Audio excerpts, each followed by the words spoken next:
Viva Voz, com Vera Magalhães.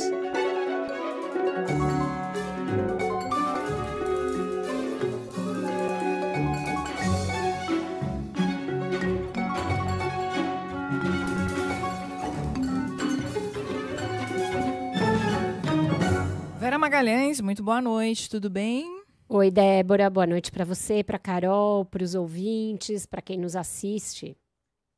Oi, Vera, boa noite. Já vamos para Brasília saber como é que está o day after, depois da aprovação do imposto de isenção, depois da aprovação do projeto de isenção do imposto de renda para quem ganha até R$5.000. Igor Cardim está de volta. Oi, Igor. Oi, Débora. Pois é, o clima no governo é de comemoração e no Congresso também, né? Nem os mais otimistas esperavam uma votação unânime, como a que ocorreu na Câmara, na aprovação do projeto que isenta do imposto de renda quem ganha até R$5.000. A avaliação do Palácio do Planalto é que a votação é um indicativo de que o Senado deve seguir no mesmo caminho. Havia um temor de que o texto enfrentasse mais resistência por causa da taxação dos mais ricos, mas integrantes do governo dizem sob reserva que os mais de 490 votos favoráveis na Câmara pressionam até mesmo a oposição no Senado, que fica numa situação delicada se votar contra o texto. O ministro da Fazenda, Fernando Haddad, comemorou a aprovação, disse que foi um golaço do Congresso e aproveitou para elogiar as negociações feitas pelo presidente da Câmara, Hugo Mota, e pelo deputado Arthur Lira, relator da proposta. Haddad lembrou que, há cerca de 2 semanas, a Comissão de Assuntos Econômicos do Senado aprovou com facilidade uma proposta do mesmo teor, por isso espera que a votação no Senado seja tão expressiva quanto na Câmara. Eu acredito que nós vamos ter um apoio tão grande quanto tivemos na Câmara. Você há de concordar comigo que foi uma votação histórica, foi um golaço do Congresso Nacional. E eu não acredito que nós vamos ter problema nenhum no Senado, a julgar pelo que o Senado já votou. Tem muita semelhança com o que foi votado ontem. Até mesmo entre os senadores, a aposta é que o clima no Senado é mais favorável e a tramitação será mais rápida. O presidente do Senado, Davi Alcolumbre, pode, inclusive, dar regime de urgência e o texto vai direto ao plenário. A medida é defendida pelo senador Otto Alencar, do PSD, que é o presidente da Comissão de Constituição e Justiça. Olha, acho que no Senado também vai ter uma maioria dos senadores e senadoras, até porque é de interesse de uma parte bem substancial da nossa população, né? São milhões de trabalhadores. O Senado tem por obrigação de resolver logo. O que ele fizer está feito. Se for direto para do plenário, ele pode indicar um relator, levar logo para dar o parecer e se aprovar logo isso. Além da isenção para quem ganha até R$5.000, o projeto prevê um desconto parcial do imposto de renda de quem ganha de R$5.000 a R$7.350. Para compensar a renúncia fiscal, o projeto prevê a taxação dos super ricos. A alíquota varia de 0,8% para quem ganha pouco mais de R$50.000 por mês a 10% de imposto para quem recebe R$1.200.000 por ano. A proposta precisa do aval do Senado e, se sancionada ainda neste ano pelo presidente Lula, começa a valer em 2026. Débora. Obrigada, Igor, pelas informações. Bem, Vera, ontem você cravou que o projeto ia passar. Agora, o que explica a votação unânime e rápida, né? Pois é, eu falei que ia ser fácil, que eles iam empurrar a goela abaixo do pessoal. Agora, unanimidade eu realmente não esperava. Unanimidade, 493 votos, e com relativamente poucas mudanças perto do que havia de lobby ali.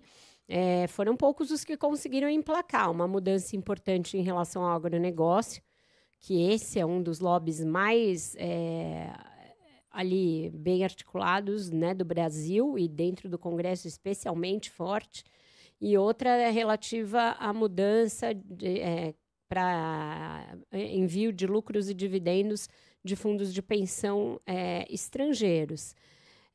Então, uma vitória maiúscula do governo. Eu acho que o que explica, Débora, é com certeza o retrospecto aí da Câmara. Vinha numa fase muito ruim com a coisa da PEC da blindagem, teve a pressão vinda do Senado, com a aprovação daquele projeto do senador Eduardo Braga, relatado pelo Renan Calheiros.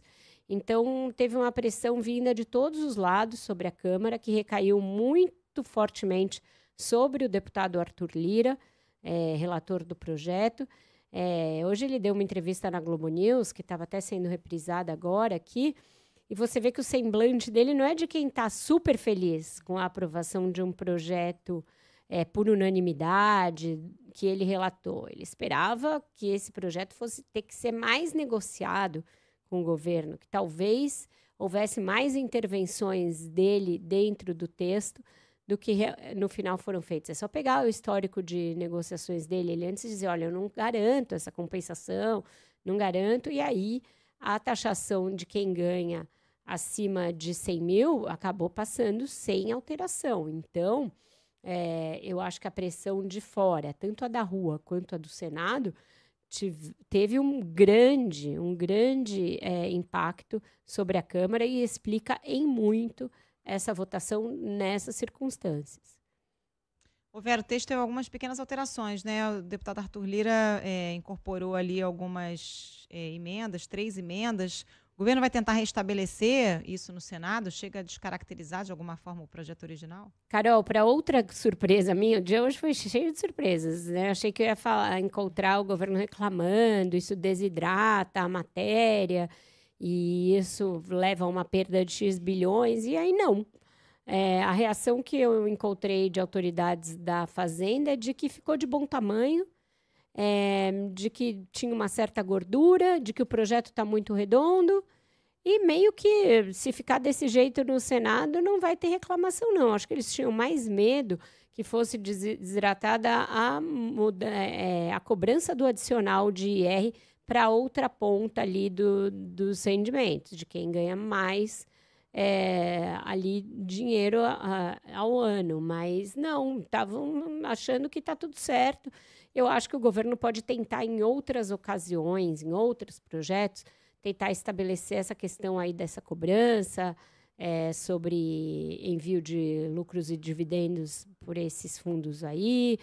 A questão do agro pode ser também tratada num outro momento. Acho que o governo também não quer criar briga com o agro nesse momento. Estou entendendo que eles não querem comprar briga com a Câmara e que, se o Senado não mexer muito, eles vão achar que foi um ganho absurdo, muito bom e um golaço, e está tudo certo. Tá? Só encontrei felicidade pelo caminho hoje nas minhas apurações. Bom, tem expectativa agora de como vai ser essa discussão no Senado. Tem chance dos senadores mexerem em mais coisas? Pois é, aí eu ainda estou vendo direito, porque tem algumas coisas para checar agora. Por quê? Porque aquela proposta que foi aprovada, e que era uma proposta que estava ali como um backup para os deputados olharem, olha, se vocês fizerem muito forfé, se demorarem muito, tem aqui esse projeto, ele é um pouco diferente, principalmente nessa parte das compensações. E eu acho que o governo, o governo prefere que prevaleça a maneira como o governo encaminhou. E também acha que, se o Senado mudar muito, e isso vai necessariamente ter de voltar para a Câmara, aí os deputados vão se sentir livres, leves e soltos para também mudar. Então, pode ser uma bola de neve e uma coisa sem fim. Toda a tentativa do governo vai ser para que prevaleça esta versão, esta que foi aprovada.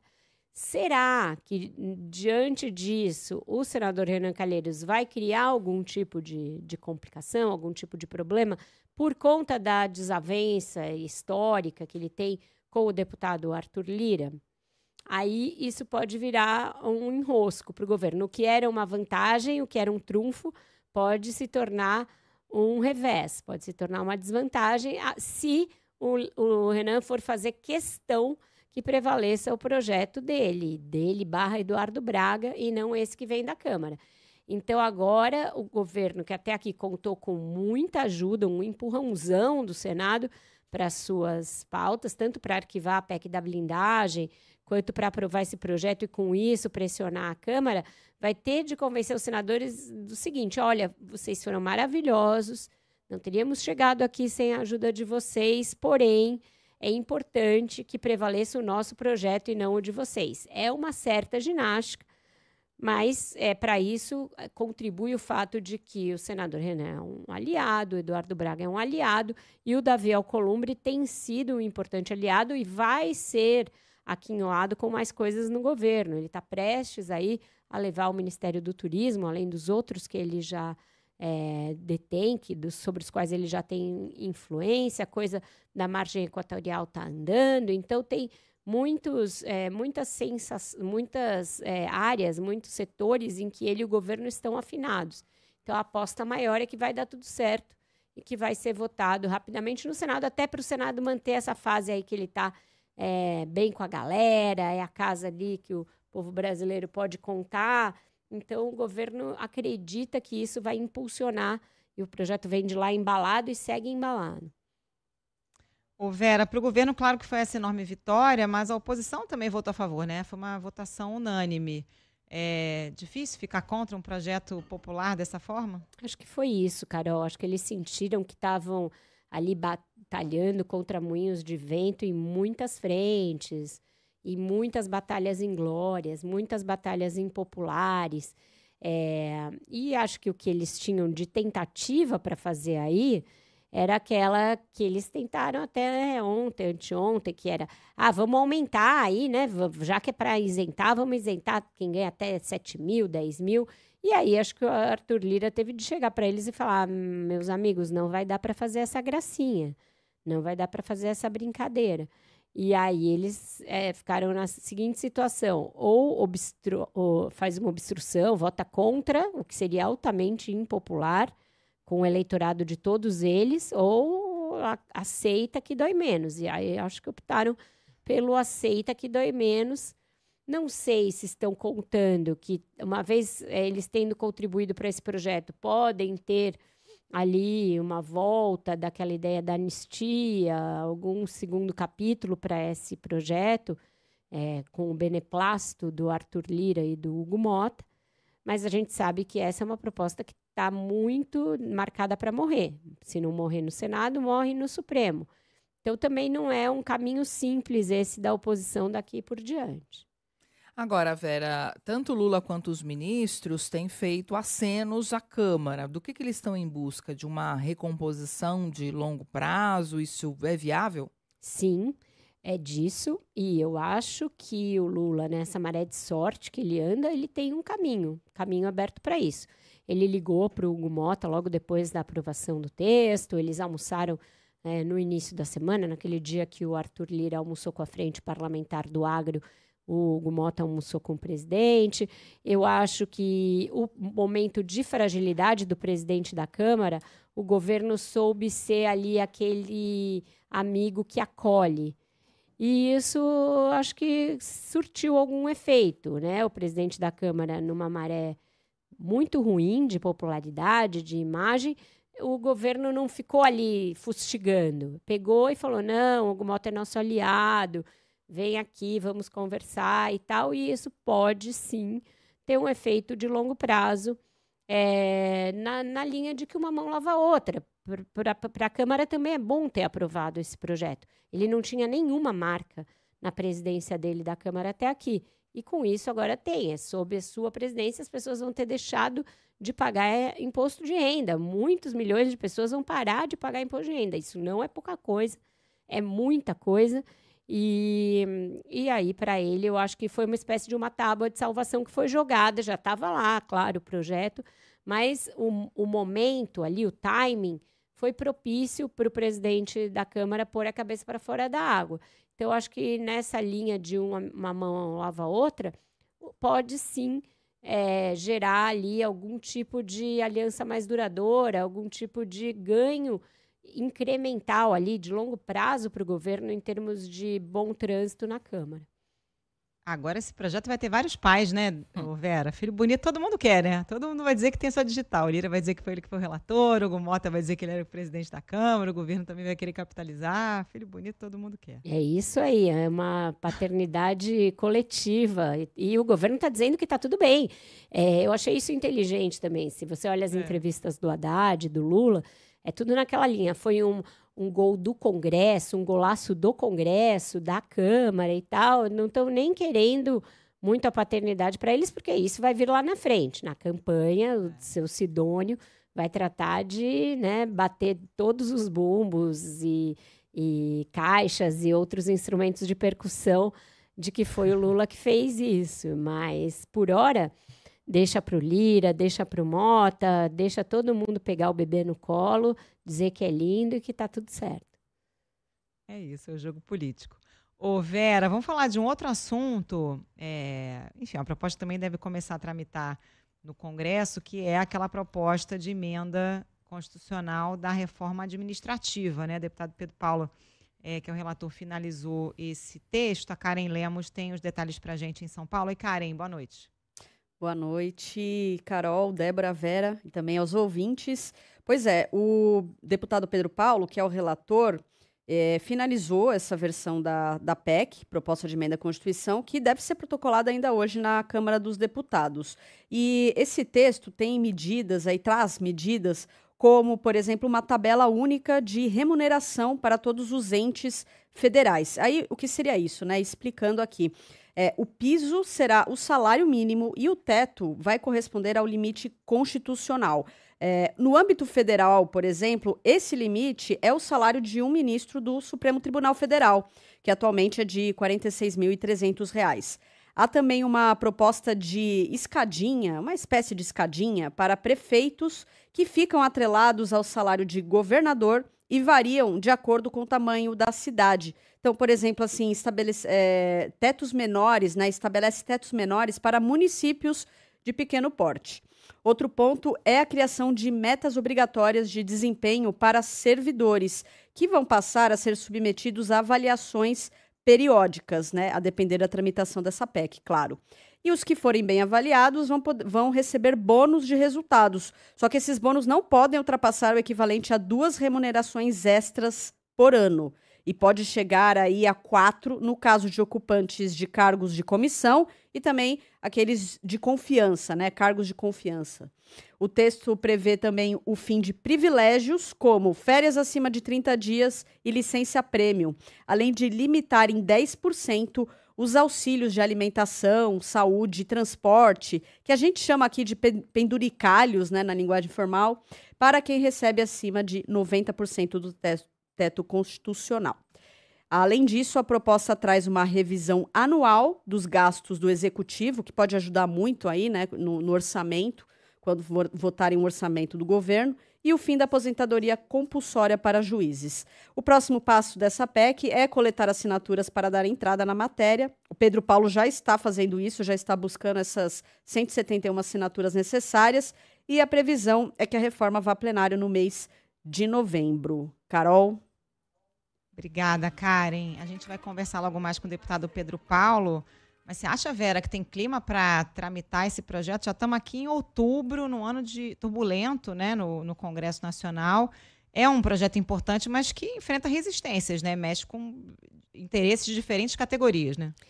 Tem muita resistência do próprio Executivo. Não é uma das prioridades, né, do Executivo. Tanto que se falou muito nisso no governo Bolsonaro, mas depois, com a troca da guarda, o Lula nunca colocou entre as prioridades. E sempre apareceu a reforma administrativa no noticiário, no cenário, no contexto de que o governo pedia mais dinheiro, mudava o arcabouço, fazia ali, vamos arrecadar mais, né? Mudanças ali de taxar aqui e ali, arrecadar mais, e o Congresso sempre dizendo, não, a gente tem que atacar o gasto, e uma das maneiras de atacar o gasto é fazendo reforma administrativa. E aí, a resposta que vem de lá é, querem fazer reforma administrativa, mas não querem cortar emenda, não querem cortar, por exemplo, fundão eleitoral e etc. Então, tem uma corda esticada aí entre os poderes quando você olha para o lado do gasto e tenta achar quem é o principal culpado. Essa questão dos supersalários, o governo gostaria de atacar, sim, mas não quer atacar outras áreas da reforma administrativa, como a ideia de você acabar, por exemplo, com a estabilidade de servidor, que eu nem sei como o deputado vai colocar especificamente, porque esse é um campo minadíssimo com todos os sindicatos e todas as federações de trabalho. O governo não gostaria de entrar muito nessa discussão de avaliação de desempenho, meritocracia, etc. Não é uma pauta que é muito popular junto ao PT e aos partidos da esquerda. Então, não é um projeto tão consensual, mas é uma coisa que o próprio Hugo Motta, desde a campanha dele lá para a presidência da Câmara, colocou como uma das bandeiras dele, para ser uma iniciativa do parlamento, não uma coisa que o parlamento vota quando provocado pelo executivo. Então, é uma bandeira dele. Ele comissionou o deputado Pedro Paulo, que é um dos que mais entendem do tema dentro do Congresso. Ele também é um dos especialistas em temas tributários. Então, toda essa parte aí fiscal, do gasto e tal, é uma parte que ele domina e é sempre chamado a relatar os projetos.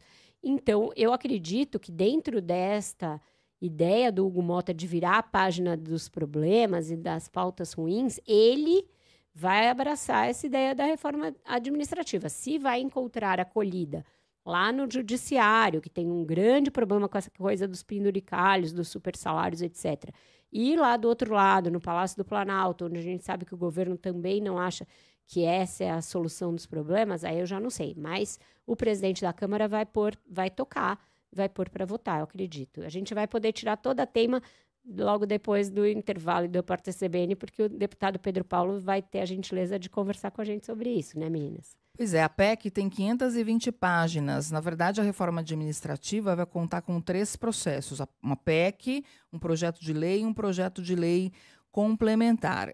Eu estou tentando ler aqui, não vou conseguir ler, obviamente, as 520 páginas, mas em diversas entrevistas, o deputado Pedro Paulo disse que não iria mexer com a estabilidade do funcionalismo público e que a progressão de carreiras estaria ligada à avaliação de desempenho. Eu queria convidar você, que é servidor, tem dúvidas sobre o tema, quiser mandar a pergunta aqui para a gente, pode mandar para o nosso WhatsApp, que é o 11 99911 9981, para que a gente possa tirar essas dúvidas, então, com o deputado Pedro Paulo. A gente faz agora, então, um intervalo. Na sequência, tem Repórter CBN. E logo depois, Viva Voz de volta com uma entrevista com o deputado Pedro Paulo sobre a reforma administrativa.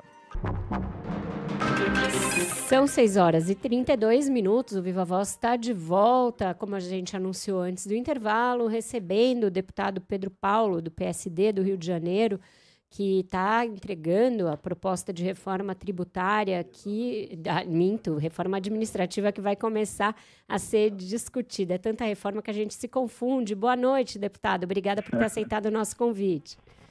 Boa noite, Vera. Sempre um privilégio poder falar na CBN, em especial no ponto final. Deputado, a gente estava aqui discutindo um pouquinho com a reportagem antes, né, dando ali os principais pontos de uma matéria que tende a ser complexa, bem caudalosa, pelo que a gente entendeu. O senhor está terminando aí uma PEC, um projeto de lei complementar. Queria que o senhor dissesse qual é o eixo central da sua proposta e qual é a sua expectativa quanto à possibilidade dela tramitar rapidamente e ser aprovada nas duas casas.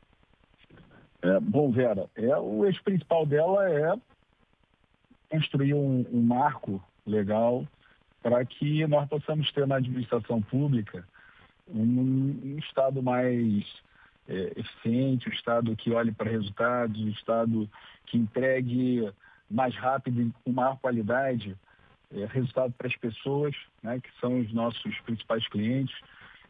Para isso, ela traz um pouco a cultura da meritocracia na administração pública, foca em planejamento, indicadores para as políticas públicas, metas. Ela fala muito disso num eixo que eu considero fundamental, que é o eixo de governança, estratégia. Por exemplo, exigir que todos aqueles prefeitos, governadores e o próprio presidente que entregam seus programas de governo quando lançam suas candidaturas, quando registram suas candidaturas, também entreguem um programa de governo assim que assumem o mandato dos primeiros 180 dias. Então, tem muitas medidas. Tem medidas, por exemplo, a tabela única do serviço público, que é ter uma tabela onde todas as categorias estejam ali nos níveis determinados. Isso vai dar transparência no serviço público, tem medidas, por exemplo, para organizar e disciplinar teletrabalho. A gente também está olhando para uma parte importante, é que algumas carreiras detêm algum tipo de privilégio, algum tipo de extrateto, né? Extrateto, férias de 60 dias, e que a gente ali está colocando ajustes para essas categorias. Então tem vários temas, não é um conjunto pequeno de propostas, nós estamos falando de uma reforma, né?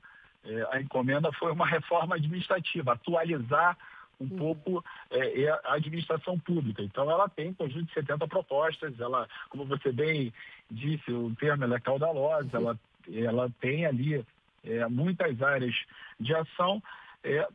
Ontem nós apresentamos, e hoje, o conjunto das 3 propostas, a PEC, o PLP e o PL, né? Agora nós passamos a uma etapa onde a discussão que já vinha sendo feita dos temas, dos pontos, agora passa a ser também a discussão de texto, né? Da vírgula do texto, né? Então, ela entra numa outra etapa, né? E que vai, por exemplo, mobilizar muitas daquelas categorias que enxergam na reforma algum tipo de prejuízo, outras que vão enxergar ganhos. Então, isso acontece em todas as reformas. Deputado, as reformas bem-sucedidas, como do Reino Unido, Canadá, Singapura, elas foram bastante calcadas na meritocracia, o senhor citou isso. A estabilidade no serviço público, ela vai continuar para todas as carreiras, porque a gente entende que para algumas delas, as carreiras de Estado, a estabilidade é essencial. Como é que vai ser feita essa avaliação de desempenho? E o que vai acontecer com o servidor que, por exemplo, não foi bem avaliado? Eu estou falando com a Débora, é isso? Isso, exato. Débora, vamos lá. A estabilidade, ela está prevista na Constituição, inclusive a perda da estabilidade também está prevista na Constituição. E tem 3 pontos que se prevê o fim da estabilidade. Um processo administrativo e disciplinar concluso, né? Uma sentença transitada e julgada e uma baixa avaliação de desempenho, né? Então, assim... Mas na prática isso não acontece no serviço público, né? As pessoas serem desligadas por desempenho. Sim. Mas isso é uma decisão dos gestores, né? Mas o que a reforma vai trazer são diretrizes para avaliação de desempenho, né? Por exemplo, as progressões de carreiras passarão a ser por avaliação de desempenho. Então a gente não está dizendo o seguinte, que baixa avaliação de desempenho vai tirar a estabilidade do servidor.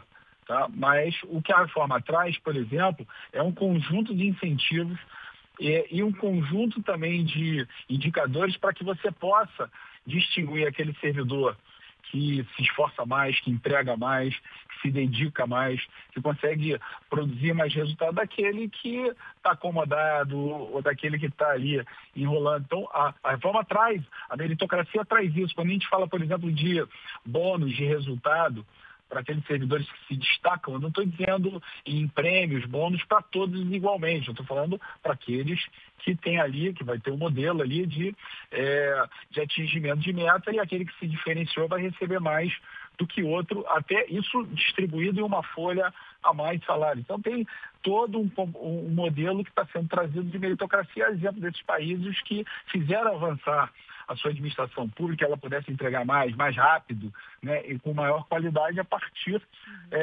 desse conceito também. Ele não é o único, mas ele passa a incorporar, uma vez a reforma aprovada, a meritocracia na administração pública. Isso não é nada novo, não. Tá? Tem muitas.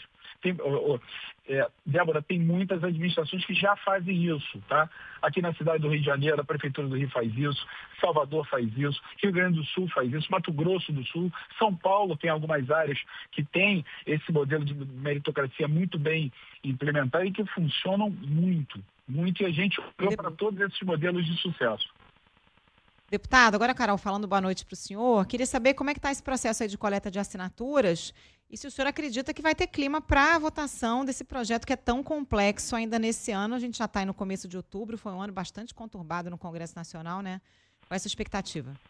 principalmente nesse segundo semestre e ainda mais nas últimas semanas, Carol. Isso é fato. Pois é.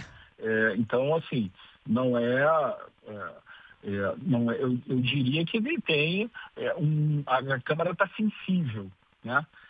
Depois da PEC das prerrogativas e agora com essa, você vê o resultado de ontem, né? A expectativa de construir uma agenda boa, agenda popular, entendeu? Então, assim, a gente não pode estar cego a perceber isso. Agora o trabalho meu, o trabalho do presidente Mota, o trabalho dos componentes do grupo de trabalho, a gente explicar o texto, começar a fazer esse trabalho de novo, porque isso já foi feito numa primeira etapa. Eu apresentei esse texto para quase todas as bancadas. A gente voltar com os textos agora, explicar. É muito importante, por exemplo, entrevistas como essa, para que as pessoas tenham conhecimento do texto, para que muitos setores ali que estão dentro da reforma testifiquem, por exemplo, que aqueles que acham que vão ser prejudicados e que há uma maldade, né, na reforma em prejudicar determinadas categorias, o que não há. Então, assim, há alguns ajustes que a gente entende que já são consensos e que a gente está trazendo. Então, assim, mas sem dúvida nenhuma, agora a gente tem uma etapa de coleta de assinaturas, porque a PEC precisa ter 1/3 dos parlamentares dando o apoiamento para que ela possa ser protocolada. Tá? A partir daí, a gente vai ter as estratégias, os caminhos regimentais para fazer a PEC avançar até ela chegar no plenário. Tá? Esse foi o deputado Pedro Paulo, do PSD do Rio de Janeiro, que vai relatar a reforma administrativa. É uma batalha que começa agora, deverá ser longa. A gente sabe que essas reformas, elas passam pelas duas casas, elas recebem muitas contribuições, tem que haver aí um entendimento entre os poderes e a gente vai acompanhar tudo aqui. Já fica o convite para o deputado voltar nas outras etapas da tramitação do projeto. Muito obrigada, deputado. Vera, Débora e Carol, mais uma vez, muito obrigado. É um privilégio poder dividir com vocês esse tema tão importante para o Brasil e para todos os que estão nos ouvindo. Obrigado. Importante que o senhor volte, deputado, porque muitos ouvintes mandaram perguntas muito específicas, relativas a carreiras específicas. Aí fica difícil para a gente trazer no momento em que a discussão ainda começou e que a gente não conseguiu ler ainda as mais de 500 páginas da PEC. Então, importante ter o senhor aqui em mais algum momento para a gente conseguir detalhar melhor esses pontos. Então, peço desculpa aos ouvintes que mandaram essas perguntas muito específicas, mas vou tentar encaminhar também para a assessoria do deputado. Até mais, boa noite. Sim, importante, tem um site da Câmara que tem todo esse material, tem as 3 propostas legislativas e tem um fichário muito completo que tem todas as explicações de cada uma das 70 propostas. É muito importante essa divulgação para que a gente possa olhar ali o conteúdo, como se baseou essa proposta, para que a gente faça essa discussão também olhando... Deputado, perdemos o contato, será?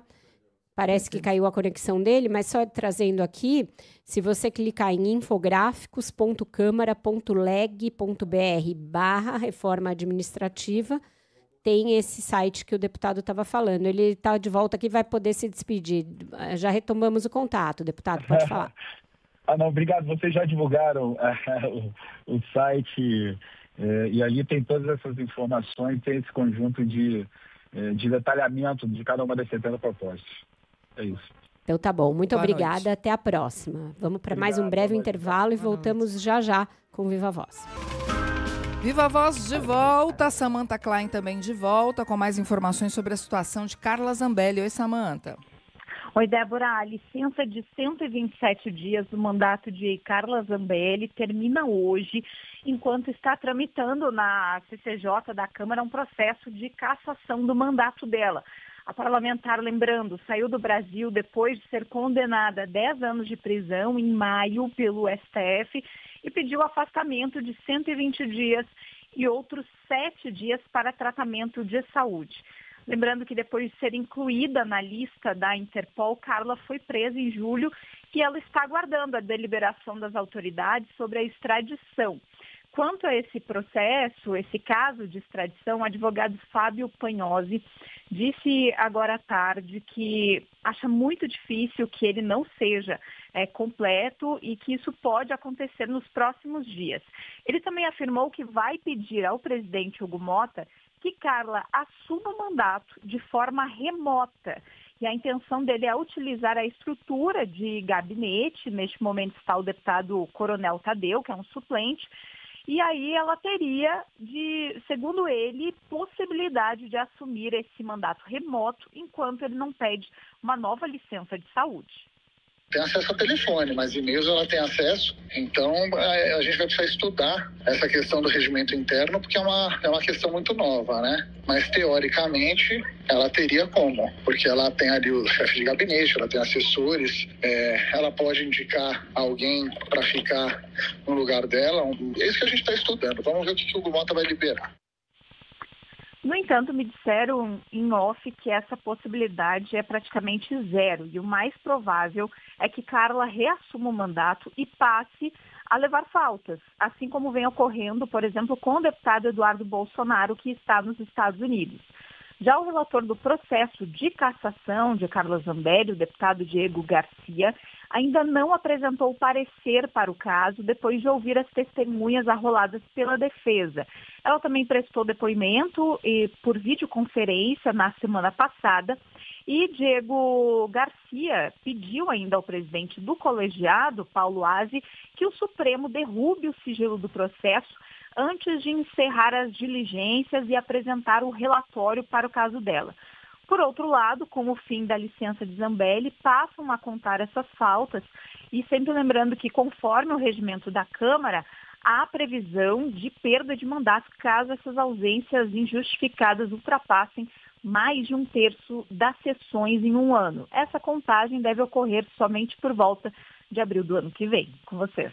Obrigada, Samantha, pelas informações. Bem, Samantha já apurou que não deve acontecer essa possibilidade dela reassumir o cargo estando presa, até porque seria um tapa na cara da sociedade, né? E do bom senso, né? Eu estava aqui ouvindo a Samantha, eu mandei aqui no nosso grupo, gente, é isso mesmo que eu estou entendendo, né? Estão cogitando a possibilidade de uma pessoa assumir um mandato presa a partir da Itália, não é possível, né? Já tem um deputado que está lá conspirando contra o Brasil nos Estados Unidos, mas por enquanto não está preso ainda, embora o Supremo esteja começando a fazer tratativas de cooperação aí internacional, tentativas de pelo menos citá-lo, etc. Não tem o menor propósito, não tem o menor cabimento que a Câmara deveria fazer, né? Se está querendo realmente limpar a sua barra e tal com a sociedade, tratar de todas essas questões envolvendo parlamentares, não são poucas, e que estão pendentes ali de decisão, seja da mesa, seja do Conselho de Ética, para que a casa possa se dedicar à reforma administrativa, que a gente acabou de tratar, a esses temas de segurança, que eles tiraram ali um pacote de vários lugares para tentar dar prioridade a esse tema. Então, o que se espera da Câmara dos Deputados é isso, não que fique encontrando mecanismos regimentais para alguém assumir o mandato a partir da prisão na Itália, porque isso não tem propósito algum, né? E a Câmara compra um desgaste, né, Vera, simplesmente por corporativismo e espírito de corpo, porque já era para a Zambelli, está sem mandato. Ela foi condenada em última instância pelo Supremo Tribunal Federal. A Constituição é clara, quando tem uma condenação criminal, o parlamentar perde o mandato. Mas a Câmara, por espírito de corpo, vai empurrando ali com a barriga e temos essa situação de uma deputada, né, porque ela ainda é deputada, não perdeu o mandato, condenada pelo Supremo, presa na Itália. Aí, claro, o advogado, qual é o papel dele como advogado? Dizer que ela quer reassumir, né? Ela tem WhatsApp, tem e-mail, tem ali acesso à internet, por que não? Não é mesmo? Por que não, né? Nessa situação lisérgica, a parlamentar achar que pode assumir o mandato? Faz o menor sentido, né? Mas em algum momento, imagino como está acontecendo no caso do Eduardo, o Hugo Motta vai começar a ser pressionado em relação a isso, né? Vai ter que dar uma resposta em relação à perda do mandato. Em vez de ficar só contabilizando falta, que é o que eles vão fazer e tal, teriam que decidir, gente. Pega e decide, né? Não deixa, a gente vai caçar por falta lá na frente. Tem uma decisão a ser tomada. A partir disso que a Carol falou. que é uma decisão eu judicial. acho que no caso do Eduardo, ainda, enquanto não correu o prazo, né? O Eduardo ainda está no prazo. Quando acabar o prazo é outra discussão. Enquanto não correu o prazo, acho que ainda, de fato, cabe ali um debate. No caso da Carla Zambelli, gente, está na Constituição. Assim, não há o que argumentar. Só que a Câmara não quer se debruçar sobre o caso concreto de que ela está condenada pelo Supremo. E aí fica essa situação vergonhosa, né? Vergonhosa. Pois é. Vamos falar de shutdown nos Estados Unidos, gente? Porque a nossa situação aqui está animada no Congresso Nacional, mas acho que os Estados Unidos está pior, né? Essa queda de braço entre o Donald Trump e o Partido Democrata. E aí tudo para, tem servidor sem receber salário. Conta pra gente, Karen Lemos, como é que tá esse embate por lá? Oi, boa tarde. Bom, o que temos de novidade, né, são informações aí de jornais americanos que a Casa Branca já teria compilado uma lista de agências que devem ser afetadas com demissões em massa de funcionários federais. E é algo que pode acontecer já nessa sexta-feira, de acordo aí com fontes de jornais americanos. Os Estados Unidos enfrentam o segundo dia de paralisação da máquina pública e, por enquanto, sem perspectiva de um acordo. O presidente Donald Trump congelou 26 bilhões de dólares para estados governados por democratas, cumprindo essa ameaça que ele tem feito, né, desde que houve o apagão, para atingir esses objetivos políticos. Entre esse congelamento, está incluso aí 18 bilhões de dólares para projetos de trânsito em Nova York, que é um estado tradicionalmente governado por democratas, e 8 bilhões de dólares para projetos de energia verde em 16 estados administrados por opositores de Donald Trump. Essa paralisação é muito provável que se estenda até a próxima semana, porque os democratas do Senado devem bloquear esse projeto de lei de financiamento federal, apoiado pelo Partido Republicano, na sexta-feira. Está previsto uma nova votação na sexta. E o Senado não deve se reunir neste final de semana, então vamos aguardar a segunda para ver o que acontece. Mais cedo, a secretária de imprensa da Casa Branca, Karoline Leavitt, disse para repórteres que o número de funcionários federais que podem ser demitidos pode chegar aos milhares. E o presidente Donald Trump, hoje ele só se manifestou por redes sociais, né, e disse o seguinte, que ele tem a pretensão de eliminar agências federais que, segundo ele, são aparelhadas pelo Partido Democrata, e falou que isso é uma oportunidade sem precedentes que os democratas deram para ele para fazer esses cortes. Então, esse impasse envolve o orçamento federal e afeta centenas de milhares de servidores e também de serviços públicos. Carol. Obrigada, Karen. Não sei quantas vezes mais a gente vai repetir a palavra imprevisível, né, nesse governo Donald Trump. Exato. Só essa semana já teve aquela reunião com militares, que foi bastante exótica, para dizer o mínimo. Tem esse shutdown para se lidar com todas as suas consequências. E ainda a questão da tentativa de tratado de paz para Israel e Gaza, tem muitas frentes. Não dá para imaginar que uma administração se dedique com seriedade a todas essas frentes muito diversas e que não esteja fazendo só pirotecnia todos os dias, querendo criar um ambiente de conflagração permanente em todas as instituições do país, que é o que o Donald Trump está fazendo. Então, isso está resultando numa queda maciça de popularidade do presidente. Ele está colhendo índices de impopularidade inéditos. Então, a gente vai ter que ver para onde vai caminhar isso tudo. Estamos com impasses institucionais em muitas frentes, com o Congresso, até com a Suprema Corte, onde ele tem uma maioria folgada. Houve uma decisão contrária essa semana, porque eles mandaram a permanência da diretora do Banco Central, que ele tentou demitir, do Federal Reserve. Então, um presidente que compra brigas em todas as áreas, que ameaça, né, faz ameaças de cunho autoritário todos os dias, que essas que a Karen leu aqui para a gente são todas muito graves, né? Você está ameaçando os seus adversários, você está dizendo que você vai jogar o peso do Estado para prejudicar estados governados por adversários e para fechar agências que ele entende que são aparelhadas pelo Partido Democrata. Então, tudo muito grave, tudo muito ali barulhento, estapafúrdio, e o país é que sofre com isso, né? Muito bem, Vera, mais uma vez, obrigada. Amanhã, sexta-feira, tem resumo da semana. Resumo da ópera. Até amanhã, gente. Um ótimo jornal para vocês. Beijo, até. Beijo.